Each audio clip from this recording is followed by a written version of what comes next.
মূল্যবান নসিহত পেশ করছেন আমিরুল মুজাহিদিন হযরত পীর সাহেব হুজুর চরমায়ে দামাত বরকাতুহু আলিয়া। আলহামদুলিল্লাহ নাহমাদুহু ওয়া নাস্তাঈনুহু ওয়া নাস্তাগফিরুহু ওয়া নু'মিনু বিহি ওয়া নাতাওয়াক্কালু আলাইহি ওয়া না'উযু বিল্লাহি মিন শুরুরি আনফুসিনা মান yahdihillahu fala mudilla lahu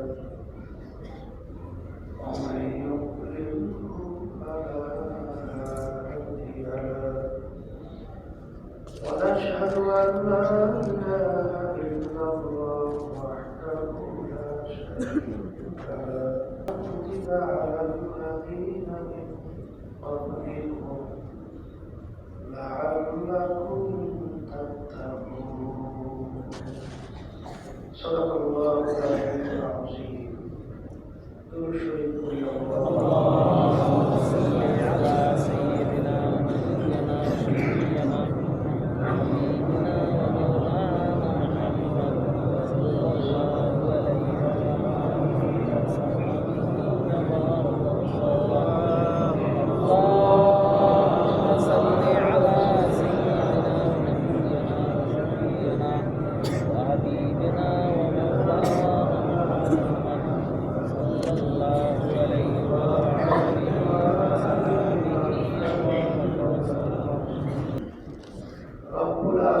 আমাদের হায়াতকে রমজান পর্যন্ত পৌঁছে আছে। সেই রমজানে হায়াত পৌঁছাবার জন্য আল্লাহ রাসূল সাল্লাল্লাহু আলাইহি ওয়াসাল্লাম সাহাবায়ে কেরামদেরকে নিয়ে দোয়া করতেন, আল্লাহুম্মা বারিক লানা ফি রজব ওয়া শাবান ওয়া বাল্লিগনা রমাদান। আল্লাহ রাব্বুল আলামিন আমাদেরকে পবিত্র রমজান মাস পর্যন্ত আল্লাহ আমাদেরকে হায়াত পৌঁছে দিয়েছে।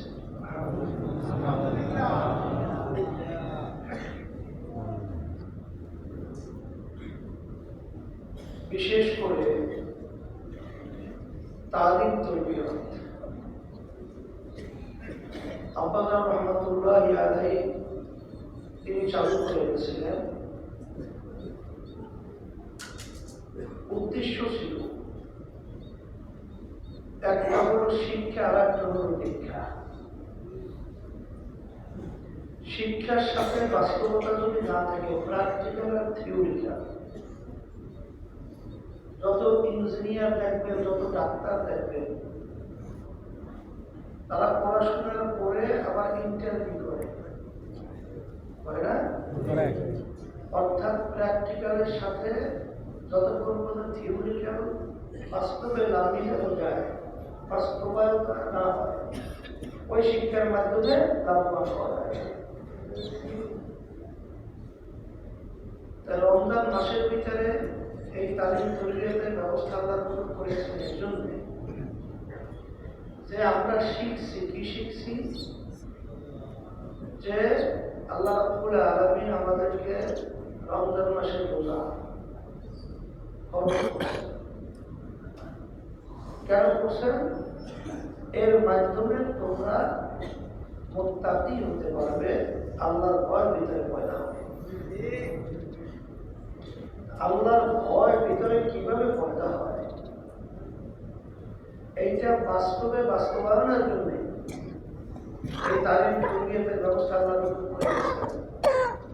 ফলে তাকে রোজা শুধু উপবাস থাকার নামে রোজা না,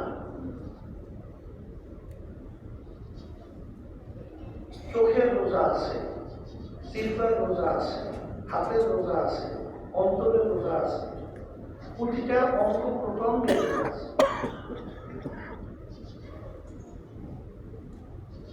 আল্লাহর ভয় আপনার ভিতরে পয়দা হয়েছে, কিভাবে বুঝবে?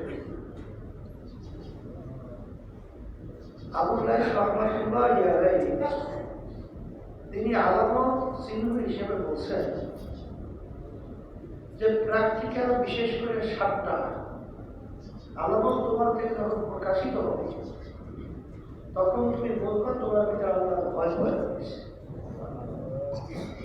তার ভিতরে একটা হলো তোমার জিব্বা। তোমার জিব্বা যদি যেই কথাগুলো বললে আল্লাহ ভেজাল হয়, যেই কথার মাধ্যমে মিথ্যা হয়, যেই কথার মাধ্যমে মানুষ কষ্ট পায়, যেই কথার মাধ্যমে এক কথায় আল্লাহর নাপারুনি হয়, এই সমস্ত কথা এবং কাজ থেকে যদি তোমার জিব্বাকে তুমি বিরত রাখতে পারো তখন তুমি বুঝবা তোমার কাছে আল্লাহর ভয় হয়ে যাবে। জিব্বার মাধ্যমে মান কাসুরা কালামুহু কাসুরা কাতাবুহু ওমান কাসুরা কাতাবুহু মাতা কলবুহু ওমান মাতা কলবুহু দাখালান নার। এজন্য আবু বকর সিদ্দিক রাদিয়াল্লাহু তাআলা পুরা বংশ তিনি জিব্বার টাইমটা ধরে সিগনে মানে আঘাত পেতেন আর বলতেন জিব্বা তুই আমাকে শেষ করিস, তুই আমাকে শেষ করিস। তাকে যে বেশি কথা বলে তার ভুল বেশি হয়, তার ভুল কি আর ভুল যদি বেশি হয় অনার্থক গুণার কথা বের হয় তখন গুণার মাধ্যমে কলম মরে যায়। কলম কি হয়? আর কলম যদি মরে সে জাহান্নামের ভিতরে রেখে দেয়। এই জন্য আল্লাহ নবীদের ইতিহাস করতে দেখবেন কথা বলার সময় চিন্তা করতেন আমার এই কথাটার মাধ্যমে আল্লাহ খুশি হবে স্যার। আর আশেক যারা তাদের চরিত্রই হবে ভিন্ন, তারা কিন্তু এই মাসালা তালাশ করার আগে চিন্তা করে কোন কাজটা কোন কথাটা আল্লাহ বেজা, আমার হুঁশটাক করে কাজটা করব, আর কোন কাজটা আল্লাহ খুশি আমি হুঁশটাক করে ছাড়ব। এই জন্য আশেকদের মাসা কথাটা বোঝেন নাই। এই জন্য দেখবেন যে আপনার জিব্বা আপনি মিথ্যা থেকে ফিরে রাখা, কিভাবে শেখার থেকে বাঁচিয়ে রাখা, মানুষকে কষ্ট দেওয়ার থেকে কথা বলা থেকে ফিরে রাখা, এক কথায় ওর হিন্দু কাছ থেকে আপনার জিব্বাকে যদি আপনি কন্ট্রোল করতে পারেন তাহলে প্রমাণিত হবে আপনার ভিতরে আল্লাহর ভয় রয়েছে। আর এই রমজান মাসে রোজার মাধ্যমে আল্লাহর ভয় ভিতরে কথা হয়। এখন এক শ্রেণী আল্লাহর বান্দার আছে, এক শ্রেণী পর্যায়ে মামুনের আছে, কিন্তু অন্যের দোষ ত্রুটি বসে বসে আলোচনা করছে। এখন রোজা আছে না? এক শ্রেণী আছে, আছে তো। বিশেষ করে পর্দায় আমার মা বোনরা তারা কিন্তু অন্যের দোষ আলোচনা করাটাকে খুব মজা পায়, ঠিক না? এটা কি বিবাদ হয় না গুনাহ হয় না সব হয়, এই চিন্তাটুকু যদি না করে তাহলে রমজান মাসে রোজা রেখে উপবাস হবে, এটার কোনো লাভ হবে না। তাই রমজান মাসে রোজার মাধ্যমে আল্লাহ রাব্বুল আলামিন আল্লাহর ভয় পয়দা করে এবং ভয় পয়দা হবে। আপনারা একটা উদাহরণ দিয়ে বলতেন বাদুর পাখি, ও সারাদিন কিন্তু যখন সূর্য ওঠে ওই থেকে সন্ধ্যা পর্যন্ত ও কিন্তু খাওয়া দাওয়া করে না, দেখছেন না? বাদুর পাখি জানেন তো, ও কিন্তু ওই সবে সাথে বলতে গেলে ভোর ভোর হওয়ার আগেই ওর জায়গায় চলে যায়। সারাদিন ও গাছের ভিতরে ঝুলে থাকে, আবার যখন অন্ধকার হয় তখন বের হয়। তা আমরা রোজা রাখি সবের সাথে হওয়ার আগ পর্যন্ত পানাহার করি, পানি পান করি, এরপর থেকে সূর্য ডোবা পর্যন্ত আমরা কিছু না খেয়ে থাকি, ঠিক না? এই উপবাস এটা কিন্তু বাদুর পাখিও থাকে। আর তুমি আর আমি যদি খালি এই উপবাসী রইলা, এটা কি উদ্দেশ্য? রোজা রাখার উদ্দেশ্য কি? আল্লাহর ভয় ভিতরে। এখন প্রতিটা অঙ্গ প্রত্যঙ্গের মাধ্যমে আল্লাহর ভয় আপনার ভিতরে পয়দা হয়েছে কিনা, এইটা আপনার আমার পরীক্ষা করে দেখতে হবে। যদি এইটা আমরা না দেখি, উপবাস থাকবেন ঠিক, কিন্তু রমজানের রোজার যে উদ্দেশ্য সেটা কিন্তু কোনো লাভবান হবে না। ওই হিন্দুরাও কিন্তু উপবাস থাকবে, সব জাতির ভিতরেই কিন্তু উপবাস থাকার একটা প্রবণতা আছে না? কারণ আপনিও উপবাস রইলেন, কিন্তু এর মাধ্যমে যে উদ্দেশ্য, সেই উদ্দেশ্য আপনি তালাশ করিলে সেই উদ্দেশ্যে বাস্তবায়নের চেষ্টা করবেন না, সেই উপবাস থাকার লাভটা করবেন। এই জন্য আপনার জিহ্বা আপনার কঠোর করতে হবে। মন চাইলেই জিহ্বাতে যে কোনো কথা বলা যাবে না। এখন এই জিহ্বা তো আল্লাহর ভয় ভিতর পয়দা হয়েছে কাজে লাগাবার জন্য। জিহ্বার মাধ্যমে বিশেষ ক্রিয়া বলা হয়েছিল না, রমজানের সাইডকে আমল বেশি বেশি করার জন্য। এর ভিতরে একটা আমল বলা হয়েছে কি?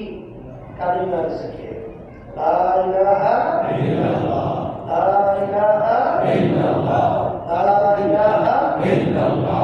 আমি কিন্তু বলি নাই, আমরা রাসূল সাল্লাল্লাহু আলাইহি ওয়াসাল্লাম বলেছেন, আমরা শুধুমাত্র শুনাইতেছি।